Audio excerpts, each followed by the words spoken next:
ہم عاشق رسول صلی اللہ علیہ وسلم ہیں، لیکن پتہ کیسے چلے گا؟ سچی بات کر رہے ہیں، کسوٹی کیا ہوگی، ترازو کیا ہوگا، میزان کیا ہوگا؟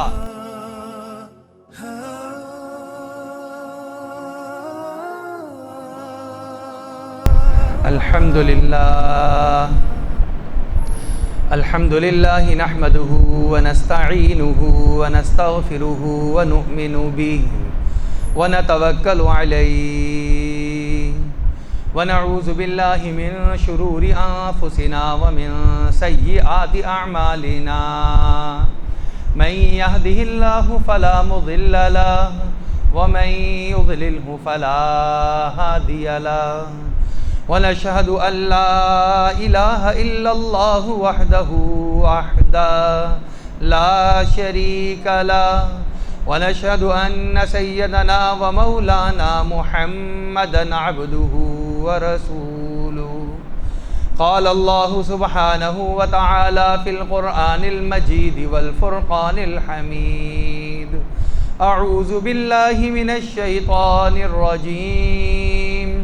بسم اللہ الرحمن الرحیم ومن يطع اللہ والرسول فأولئک مع الذین انعم اللہ علیہم من النبیین والصدیقین والشہداء والصالحین وحسن اولئک رفیقا وقال النبي صلى الله عليه وسلم في معنى الحديث لا يؤمن أحدكم حتى أكون أحب إليه من والده وولده والناس أجمعين أو كما قال عليه الصلاة والسلام صدق الله العظيم وصدق رسوله النبي الكريم ونحن على ذلك لمن الشاهدين والشاكرين والحمد لله رب العالمين۔ میرے معزز سامعین کرام اور رفقاء کرام، حق سبحانہ و تعالیٰ کا بے پناہ کرم، فضل اور احسان ہے۔ حق سبحانہ و تعالیٰ نے ہمیں ایمان کی سلامتی کے ساتھ، صحت کی عافیت کے ساتھ ایک مرتبہ پھر اپنے گھر میں آنے کی توفیق مرحمت فرمائی ہے، اور پچھلے جمعۃ المبارک سے لے کر اس جمعۃ المبارک تک جس قدر غلطیاں، کوتاہیاں اور گناہ کے کام ہم سے سرزد ہوئے، ان گناہوں کو حق سبحانہ و تعالیٰ کی بارگاہ سے معاف کروانے کے لیے ایک مرتبہ پھر اپنے سامنے سجدہ ریز ہونے کی توفیق مرحمت فرمائی ہے۔ میرے معزز سامعین کرام اور رفقاء کرام، میں نے قرآن مجید کی ایک آیت مبارکہ آپ کے سامنے تلاوت کرنے کی سعادت حاصل کی ہے، اور ایک حدیث مبارکہ آپ کے سامنے میں نے آپ کو پڑھ کر سنائی ہے۔ اس آیت مبارکہ اور اس حدیث مبارکہ میں اللہ رب العزت نے اور آقا دو جہاں صلی اللہ علیہ وسلم نے کیا تعلیمات دی ہیں، کیا ارشاد فرمایا ہے، ہم انشاءاللہ قرآن اور حدیث کی روشنی میں اس کا مطالعہ کریں گے۔ آپ کا علم میں ہے کہ ربیع الاول کا مہینہ شروع ہو چکا ہے۔ ربیع الاول کا مہینہ کئی اعتبار سے بڑی اہمیت رکھتا ہے، خاص طور پہ اس کی نسبت ہمارے پیارے آقا سید الانبیاء، امام الانبیاء، خاتم النبیین، شفیع المذنبین، احمد مجتبیٰ، جناب محمد مصطفیٰ صلی اللہ علیہ وسلم کی ذات مبارکہ کے ساتھ بھی ہے، اور ذات مبارکہ سے بھی بڑی گہری مناسبت ہے۔ یہ وہ مہینہ ہے جس کے اندر انسانوں کو، پوری انسانیت کو، اور خاص طور پہ مسلمانوں کو اس کائنات کی سب سے بڑی خوشخبری ملتی ہے، اور وہ ہے جناب محمد مصطفیٰ صلی اللہ علیہ وسلم کی ولادت باسعادت کا واقعہ، کہ آپ صلی اللہ علیہ وسلم اس کائنات میں صرف انسانوں کے لیے نہیں، صرف مسلمانوں کے لیے نہیں، صرف انسانوں کے لیے نہیں، بلکہ تمام تر مخلوقات کے لیے رحمت بنا کے بھیجے گئے۔ قرآن مجید میں اللہ رب العزت نے اس کو عمومی طور پہ بیان فرمایا، وَمَا أَرْسَلْنَاكَ إِلَّا رَحْمَةً لِلْعَالَمِينَ، اے نبی علیہ الصلاۃ والسلام، ہم نے آپ کو تمام جہانوں کے لیے، یعنی صرف یہ دنیا کا جہان صرف یہی نہیں بلکہ اس سے اگلا جہان ہے جس کو برزخ کا جہان کہا جاتا ہے، پھر اس سے اگلا جہان ہے جس کو قیامت کا دن کہا جاتا ہے، پھر اس کے بعد کا جہان ہے جس کو جہان آخرت بھی آپ کہہ سکتے ہیں۔ سارے جہانوں کے لیے آپ صلی اللہ علیہ وسلم کو رحمت بنا کر بھیجا گیا۔ آپ صلی اللہ علیہ وسلم تشریف لاتے ہیں اس ماہ مقدس میں، لہٰذا یہ مہینہ مسلمانوں کے لیے ہی نہیں بلکہ ساری انسانیت کے لیے کائنات کی سب سے بڑی خوشخبری لیے ہوئے ہے۔ لیکن عجیب ہے اللہ کا نظام، یہی وہ مہینہ ہے جو کہ اس مسلمانوں کے لیے صرف انسانیت کے لیے نہیں بلکہ ساری مخلوقات اور کل جہانوں کے لیے سب سے بڑے غم کی خبر بھی اسی مہینے کے ساتھ ہے، اور وہ کیا ہے کہ ہم سب کے آقا جناب محمد مصطفیٰ صلی اللہ علیہ وسلم کے وصال کا مہینہ بھی ربیع الاول کا ہی مہینہ ہے۔ گویا اس کائنات نے سب سے بڑی خوشخبری بھی اسی مہینے میں سنی ہے اور دیکھی ہے اور اس کی برکات حاصل کی ہیں، اور کائنات کا سب سے بڑا غم بھی اسی مہینے کے اندر اس امت کو صدمہ برداشت کرنا پڑا ہے۔ آپ صلی اللہ علیہ وسلم کی محبت کا دلوں میں ہونا یہ آپ صلی اللہ علیہ وسلم کا چوتھا حق ہے۔ میں اس کے بارے میں جو آیت مبارکہ میں نے تلاوت کی ہے اس کا شان نزول ہے۔ شان نزول یہ ہے، ایک صحابی رسول صلی اللہ علیہ وسلم آپ صلی اللہ علیہ وسلم کے زمانے مبارک میں آپ صلی اللہ علیہ وسلم کی صحبت میں مجلس میں تشریف لایا کرتے، بیٹھا کرتے، آپ صلی اللہ علیہ وسلم سے دین کو سیکھتے بھی، آپ صلی اللہ علیہ وسلم کی زیارت بھی کرتے رہتے۔ محبت پیدا ہو جانا یہ فطری بات تھی۔ اتنی محبت میں شدت آئی کہ ایک مرتبہ حاضر خدمت ہوئے، یا رسول اللہ صلی اللہ علیہ وسلم، آپ سے محبت کا میرے یہ عالم ہو چکا ہے کہ میں اپنے گھر میں موجود ہوتا ہوں۔ آدمی اپنے گھر سے باہر پریشانی میں ہو، گھر آ جائے تو سکون مل جاتا ہے۔ آدمی تھکاوٹ میں ہوتا ہے، سفر میں ہوتا ہے، کسی ٹینشن میں ہوتا ہے، وہ کہتا ہے میں اب گھر جاتا ہوں، گھر جاؤں گا تو سکون مل جائے گا۔ گھر میں ایسے اللہ نے رشتے ناطے رکھے ہیں جن کی وجہ سے انسان اگر دین کو زندہ کر لے گھر میں تو یہ رشتے سارے اس کو سکون پہنچانے کا ذریعہ بن جاتے ہیں۔ تو انسان سکون کے لیے گھر آتا ہے۔ انہوں نے کہا میں گھر آتا ہوں، گھر میں بیٹھا ہوتا ہوں، میرے ساتھ میرا اپنا گھر موجود ہے، گھر کی آسائشیں، گھر کے ساتھ ایک محبت اور انس، اپنائیت، وہ سب کچھ موجود ہوتی ہے۔ میرے ساتھ میری اہلیہ موجود ہوتی ہیں خدمت کے لیے، میرے ساتھ میرے بچے ہوتے ہیں جو مجھ سے گفتگو کرتے ہیں، کھیل رہے ہوتے ہیں، میری پریشانی ختم ہو رہی ہوتی ہے کہ ان سب نعمتوں اور آسائشوں کے درمیان میں مجھے آپ صلی اللہ علیہ وسلم کا خیال مبارک آ جاتا ہے۔ آپ صلی اللہ علیہ وسلم کا خیال آتا ہے تو وہ خیال دل میں اتنی جگہ پکڑتا ہے، پھر وہ خیال بڑھتا رہتا ہے، حتیٰ کہ میرے دل کے اندر بے چینی اور بے تابی بڑھتی چلی جاتی ہے، یہاں تک کہ عالم یہ ہو جاتا ہے میں اپنے گھر میں اپنے بچوں کے ساتھ موجود، بچے میرے ساتھ کھیل رہے ہیں، ساری کھانے پینے کی نعمتیں، آسائشیں میرے پاس موجود ہیں، لیکن میرا دل نہیں لگ رہا ہوتا، اور یہ عالم ہوتا ہے میں سب کچھ چھوڑتا ہوں اور آتا ہوں مسجد نبوی شریف میں، آ کر اے پیارے نبی صلی اللہ علیہ وسلم آپ کا دیدار کرتا ہوں، آپ کی زیارت کرتا ہوں، آپ کے پاس بیٹھتا ہوں، تو وہ زیارت کرنے سے میرا وہ جو دل کی بے تابی اور بے چینی ہے وہ پھر جا کر ٹھنڈی ہوتی ہے۔ یا رسول اللہ صلی اللہ علیہ وسلم، میں آج کل ایک اور پریشانی میں مبتلا ہو چکا ہوں۔ کیا پریشانی؟ پریشانی یہ ہے کہ اس دنیا سے آپ نے بھی تشریف لے جانا ہے، میں نے بھی دنیا سے جانا ہے،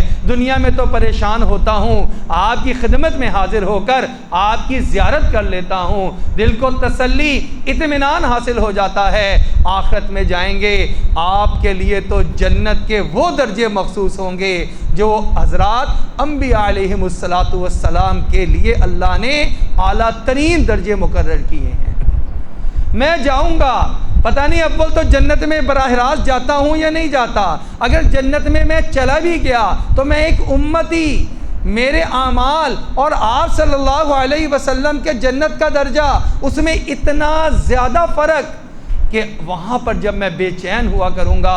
آپ کی زیارت کے لیے مشتاق ہوا کروں گا۔ آج کل مجھے یہ پریشانی لاحق ہے کہ یا رسول اللہ صلی اللہ علیہ وسلم، آخرت میں میرا کیا بنے گا جب میں آپ کو دیکھ نہیں سکوں گا، آپ کی زیارت نہیں کر سکوں گا۔ میرے دل کی محبت کی کیفیت اتنی بڑھ گئی ہے کہ آپ کو دیکھوں نا تو مجھے سکون اور قرار نہیں آتا، تو میں جنت میں جا کر بھی بے چین رہوں گا، بے تاب رہوں گا، میرا کیا بنے گا۔ اللہ کے پیارے نبی علیہ السلام کو یہ ایک صحابی رسول صلی اللہ علیہ وسلم اپنے دل کی کیفیت کو بیان کر رہے ہیں۔ اللہ رب العزت نے محبت کا یہ عالم دیکھا، اور یہ کوئی ایک صحابی کی محبت کا عالم تھوڑا ہے، یہ تو جو آپ صلی اللہ علیہ وسلم کو دیکھتا ہے صدق ایمان کے ساتھ اس کی محبت میں اضافہ ہوتا چلا جاتا ہے۔ سیدنا علی رضی اللہ تعالیٰ عنہ روایت کرتے ہیں، جو آپ صلی اللہ علیہ وسلم کو پہلی مرتبہ دیکھتا تو آپ صلی اللہ علیہ وسلم کی شخصیت کا روب اس کے اوپر طاری ہو جاتا تھا، لیکن جو بار بار ملتا وہ روب آہستہ آہستہ محبت کے اندر تبدیل ہو جاتا، اور وہ محبت شدید ہوتی چلی جاتی تھی، حتیٰ کہ کائنات کی کوئی چیز آپ صلی اللہ علیہ وسلم کے مقابلے میں انسان کو اچھی نہیں لگتی تھی۔ تو اللہ رب العزت نے قرآن مجید میں آیات نازل فرما دی، فرمایا وَمَن يُطِعِ اللَّهَ وَالرَّسُولَ، جو اللہ کی اطاعت کرے گا اور جو رسول اللہ صلی اللہ علیہ وسلم کی اطاعت کرے گا، اس کو آپ ایک خوشخبری سنا دیجئے، یہ آدمی کہاں ہوگا؟ مع الذین انعم اللہ علیہم، یہ قیامت والے دن بے شک اس کے اعمال، اس کے نامہ اعمال، اس کی نیکیاں، اس میں کمی ہے، انبیاء علیہ السلام جیسے اعمال نہیں کر سکتا، لیکن اطاعت اللہ کی اور اطاعت محمد الرسول اللہ صلی اللہ علیہ وسلم کی چھوڑتا نہیں ہے، تو اللہ رب العزت اس کو بھی قیامت والے دن ان لوگوں کے ساتھ جمع فرما دیں گے جن پر اللہ نے انعام فرمایا ہے، من النبیین والصدیقین والشہداء والصالحین، فرمایا ان کو اللہ انبیاء علیہ السلام کے ساتھ جمع فرمائیں گے، صدیقین کے ساتھ جمع فرمائیں گے، شہداء کے درجوں پہ ان کو پہنچائیں گے، صالحین کے درجوں میں ان کو پہنچا دیں گے، وحسن اولئک رفیقا، اور اللہ خود فرما رہے ہیں یہ بہترین ساتھ ہوگا جو اس ایمان والے کو محبت رسول صلی اللہ علیہ وسلم کی وجہ سے اللہ پاک عطا فرمائیں گے کہ اس کا حشر انبیاء اور شہداء صالحین کے ساتھ اللہ پاک فرما دیں گے۔ چنانچہ کتنا بڑا اعزاز، آپ صلی اللہ علیہ وسلم کا حق کہ ان سے محبت کی جائے، یہ کتنی بڑی چیز ہے۔ اسی لیے کہا یہ بڑا مقولہ مشہور ہوا، احب الصالحین ولست منہم، میں نیک لوگوں سے محبت کرتا ہوں حالانکہ میں خود ان جیسا نیک نہیں ہوں، لعل اللہ یرزقنی صلاحا، شاید ان نیک لوگوں سے محبت کی وجہ سے اللہ مجھے بھی نیک بنا دے، مجھے بھی نیکی کی توفیق عطا فرما دے۔ لہٰذا انسان خود جتنے بھی نیک اعمال کرتا رہے، نیک لوگوں سے محبت کرنا یہ الگ سے ایک کام ہے، نبی علیہ السلام سے محبت کرنا یہ الگ سے ایک کام ہے، اس کی برکت سے اللہ رب العزت اس انسان کو بھی نیک اور صالح بنا کے قیامت میں ان حضرات کے ساتھ جمع فرما دیں گے۔ آپ صلی اللہ علیہ وسلم کے ساتھ محبت کرنا کتنا ضروری اور اس کے کتنے فائدے، آج ہم اس کا مطالعہ کر رہے ہیں۔ ربیع الاول کا مہینہ آیا ہے، ہم ولادت رسول صلی اللہ علیہ وسلم کے تذکرے سنتے ہیں، بڑے مبارک تذکرے ہیں وہ، لیکن اصل پیغام کیا ہے ربیع الاول کا؟ وہ پیغام آج اس دفعہ ہم نے سمجھ لیا اور اپنی زندگیوں میں اتار لیا، ہم کامیاب ہو جائیں گے۔ ایک صحابی ہیں، بخاری شریف کی، ترمذی شریف کی روایت سنا رہا ہوں، ایک صحابی ہیں اور آ کر عرض کرتے ہیں متی الساعۃ یا رسول اللہ، اے اللہ کے نبی علیہ الصلوۃ والسلام یہ بتائیے قیامت کب آئے گی، قیامت کب آئے گی؟ ہم تو کبھی سوال کرتے ہی نہیں، اس لیے کہ ہمیں قیامت کے آنے کی نہ تو فکر ہے، نہ ہمیں اس کے لیے کوئی محنت اور تیاری ہے، لیکن صحابہ رضوان اللہ تعالی علیہم اجمعین کے لیے بڑا اہم سوال یہ تھا کہ قیامت کب آئے گی، ہم اس کے لیے کیا تیاری کر رہے ہیں؟ آ کر آقا دو جہاں، سرور دو جہاں، سید الانبیاء، امام الانبیاء محمد مصطفیٰ صلی اللہ علیہ وسلم سے صحابی نے سوال کر لیا۔ یہ صحابہ بھی ہمارے بہت بڑے محسن ہیں، ایک ایک بات پوچھ لی اور ہم تک وہ خبر پہنچ گئی۔ اللہ ان کو ہماری طرف سے اور ہمارے والدین اور ہماری پوری امت کی طرف سے اعلیٰ درجے پر جزائے خیر عطا فرما دے۔ چنانچہ اور آپ صلی اللہ علیہ وسلم نے جب یہ سنا کہ صحابی قیامت کے بارے میں پوچھ رہے ہیں تو آپ صلی اللہ علیہ وسلم نے ان سے ایک اور سوال کیا، ما اعددت لہا، اے میرے پیارے صحابی تم نے قیامت کے لیے کیا تیاری کی ہے کہ قیامت کے آنے کے بارے میں پوچھ رہے ہو؟ جیسے کوئی بچہ کلاس میں اپنے ٹیچر سے پوچھے کہ سر امتحان کب آنے والے ہیں، آپ نے ہمارا ٹیسٹ کب لینا ہے، تو استاد کہتا ہے کہ آپ نے تیاری کر لی ہے، آپ نے تیاری کر لی ہے جو پوچھ رہے ہیں۔ ایک استاد، ایک والد، وہ بندہ والد سے پوچھتا ہے کہ ہم نے سیر پر کب جانا ہے،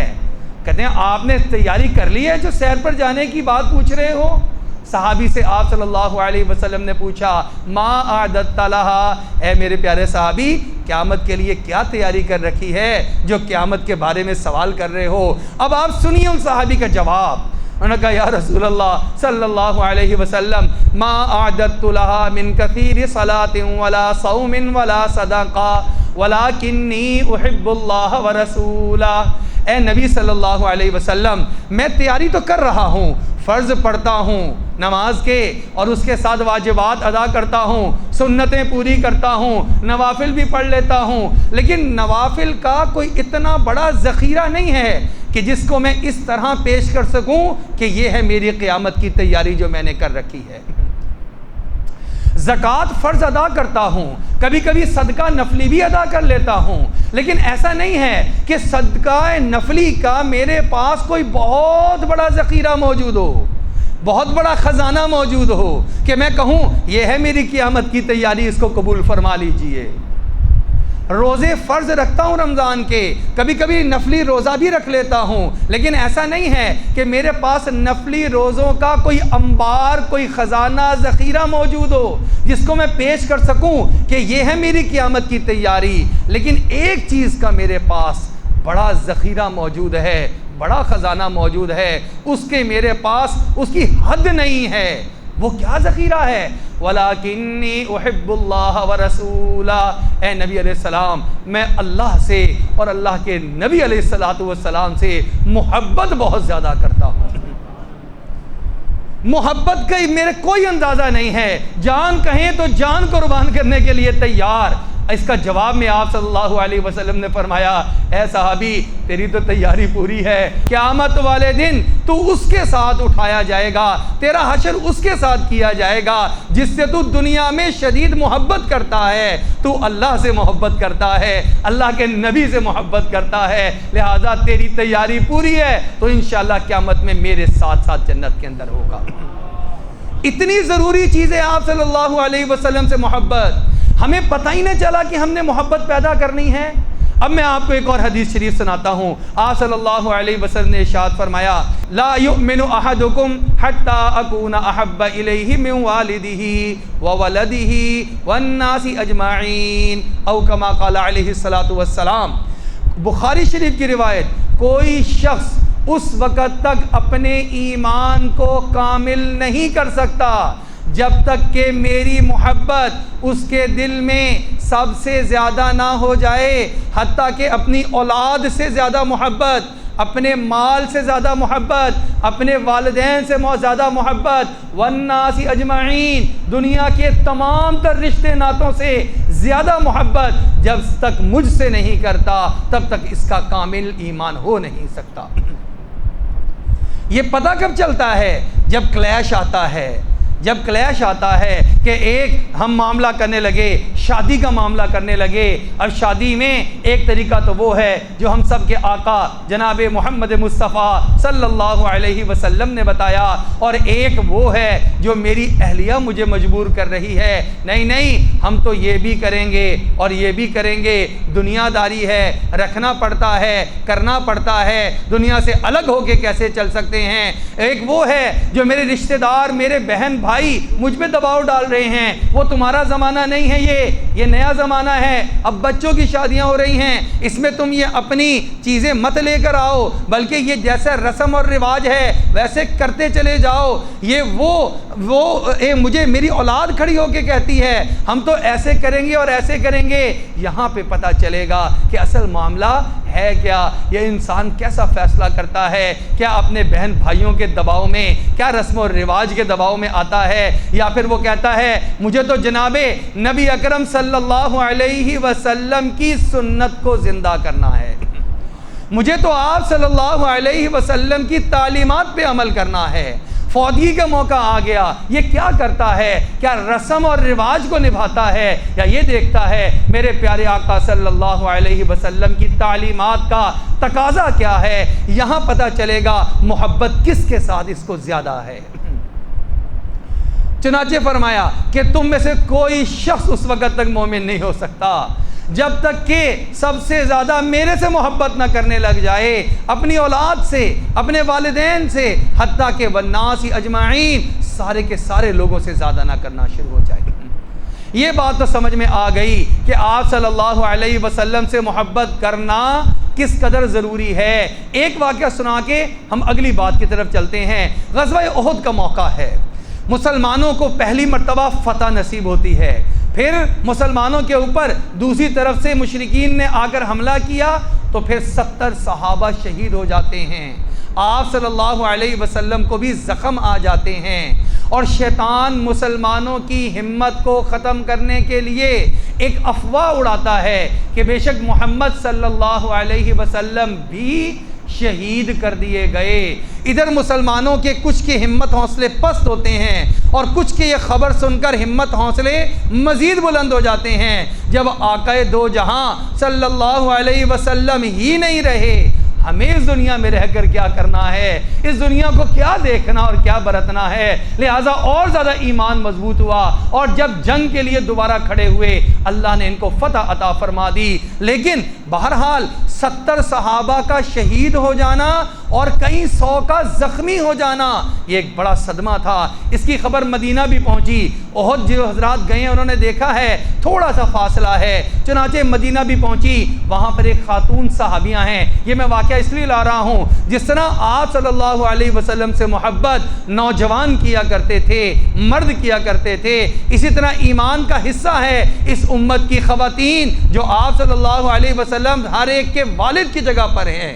یہ اولاد چاہے مرد ہو چاہے عورت، یہ بھی آپ صلی اللہ علیہ وسلم سے سچی محبت کرتی ہے۔ میں اب آپ کو جو صحابیہ کا واقعہ سنا رہا ہوں، وہ وہاں سے مدینہ منورہ سے نکلی ہیں، اور یاد رہے اس غزوہ احد میں ان کے شوہر بھی شریک ہیں، ان کا بھائی بھی شریک ہے، اور ان کا بیٹا بھی شریک ہے، لیکن خبر یہ اڑ چکی ہے کہ آپ صلی اللہ علیہ وسلم شہید ہو گئے ہیں۔ ان سے مدینہ میں رہا نہیں گیا، نکلی وہاں سے، راستے میں واپسی کے قافلے ملے، ایک نے کہا اے فلاں اے بنت فلاں، تجھے پتہ ہے تیرے شوہر کا انتقال ہو گیا، وہ شہید ہو گئے۔ انہوں نے کہا انا للہ و انا الیہ راجعون، ہم سب اللہ کا مال اللہ کی طرف لوٹ کے جانا ہے، مجھے یہ بتاؤ محمد الرسول اللہ صلی اللہ علیہ وسلم کیسے ہیں؟ انہوں نے کہا صحیح بات پتہ نہیں، افواہ ادھر کی بھی اڑی ادھر کی بھی اڑی، اور آگے چلتی ہیں، اگلے لوگ ملے، انہوں نے کہا تمہارا جو بھائی ہے وہ شہید ہو گیا۔ انہوں نے کہا انا للہ و انا الیہ راجعون، صدمے کی بات ہے، لیکن ہم سب اللہ کا مال اللہ کے پاس لے جائیں گے، مجھے یہ بتاؤ جناب محمد مصطفیٰ صلی اللہ علیہ وسلم کیسے ہیں؟ انہوں نے کہا مجھے صحیح کنفرم نہیں، صحیح پتہ نہیں، پورے یقین سے نہیں کہہ سکتے، اور آگے چلتی ہیں، تیسرے لوگ ملے، انہوں نے کہا تیری اولاد، تیرا بیٹا وہ بھی شہید ہو گیا۔ اولاد جن کی ہے ان کو پتہ ہے بیٹے کو ذرا سا زخم لگ جائے وہ زخم اس کو نہیں باپ کے دل پہ لگا کرتا ہے۔ انہوں نے کہا انا للہ و انا الیہ راجعون، اللہ کا مال اللہ کے پاس سب نے جانا ہے، مجھے یہ بتاؤ میرے محبوب جناب محمد مصطفیٰ صلی اللہ علیہ وسلم کیسے ہیں؟ انہوں نے کہا وہ الحمدللہ صحیح سلامت ہیں۔ انہوں نے کہا جب تک تسلی نہیں ہوگی، جب تک اپنی آنکھوں سے نہ دیکھ لوں۔ آپ صلی اللہ علیہ وسلم کی خدمت میں حاضر ہوئیں، آپ صلی اللہ علیہ وسلم کی زیارت کی اور ایک جملہ کہا، کل مصیبت بعدک جلل۔ اے نبی پاک صلی اللہ علیہ وسلم، آپ اگر زندہ سلامت اور صحیح ہیں تو آپ کی موجودگی میں بڑے سے بڑا صدمہ برداشت کرنا ہمارے لیے آسان ہے۔ یہ ہے آپ صلی اللہ علیہ وسلم کی محبت۔ اچھا یہ تو پتہ چل گیا کہ سارے محبت کرتے تھے، ہمیں بھی محبت کرنی ہے۔ محبت کا پتہ کیسے چلے گا؟ اس لیے کہ یہاں تو الحمدللہ ہم سب کہتے ہیں ہم عاشق رسول صلی اللہ علیہ وسلم ہیں۔ الحمدللہ یہ جملہ بہت بڑا جملہ ہے، یہ کہنا نہیں چھوڑنا، ہم عاشق رسول صلی اللہ علیہ وسلم ہیں۔ لیکن پتہ کیسے چلے گا؟ سچی بات کر رہے ہیں، کسوٹی کیا ہوگی، ترازو کیا ہوگا، میزان کیا ہوگا؟ چنانچہ سنیں ترمذی شریف کی روایت، آپ صلی اللہ علیہ وسلم نے ارشاد فرمایا، من احب سنتی فقد احبنی، جو میری سنت سے محبت کرتا ہے، جو میرے راستے سے محبت کرتا ہے، جو میرے طریقے سے محبت کرتا ہے، در حقیقت یہ مجھ سے محبت کرتا ہے۔ ومن احبنی کان معی فی الجنہ، اور جو مجھ سے محبت کرتا ہے وہ بے فکر رہے، وہ جنت میں میرا ساتھی ہوگا۔ لہذا میں اور آپ دیکھ لیں، آپ صلی اللہ علیہ وسلم کے طریقے سے محبت اگر نہیں ہے تو پھر یہ زبان کا صرف میرا دعویٰ ہے۔ ہم محنت کریں گے اس ربیع الاول میں کہ آپ صلی اللہ علیہ وسلم سے سچی محبت پیدا ہو جائے۔ اسی لیے شاعر کہتا ہے تعصر رسول وانت تظہر حبہ، کہ تو نبی کی معصیت کرتا ہے اور زبان سے کہتا ہے کہ میں ان سے محبت کرتا ہوں۔ ھذا لعمری فی الزمان بدیع، ارے زمانے کی قسم یہ تو بڑا عجیب و غریب طرح کا تیرا دعویٰ ہے۔ لو کان حبک صادقا لا تعتہ لان المحب لمن یحب مطیع، اگر تو اپنی محبت میں سچا ہوتا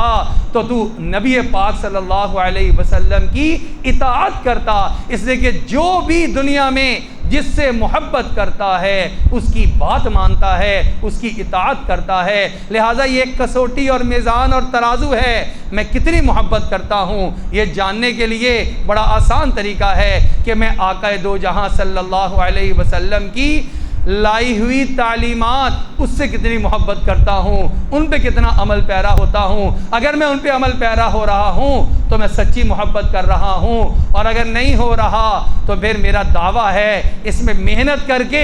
اس کو حقیقت کا روپ دھارنے کی ضرورت ہے۔ اللہ رب العزت سے دعا ہے اللہ رب العزت ہمیں اپنے پیارے نبی صلی اللہ علیہ وسلم سے سچی محبت نصیب فرما دے، آپ صلی اللہ علیہ وسلم کی تعلیمات کے مطابق زندگی گزارنے کی توفیق عطا فرما دے۔ انشاءاللہ اگلے جمعے کو آپ صلی اللہ علیہ وسلم کا اگلا حق کیا ہے ہمارے اوپر اس کو انشاءاللہ بیان کریں گے۔ وآخر دعوانا ان الحمدللہ رب العالمین۔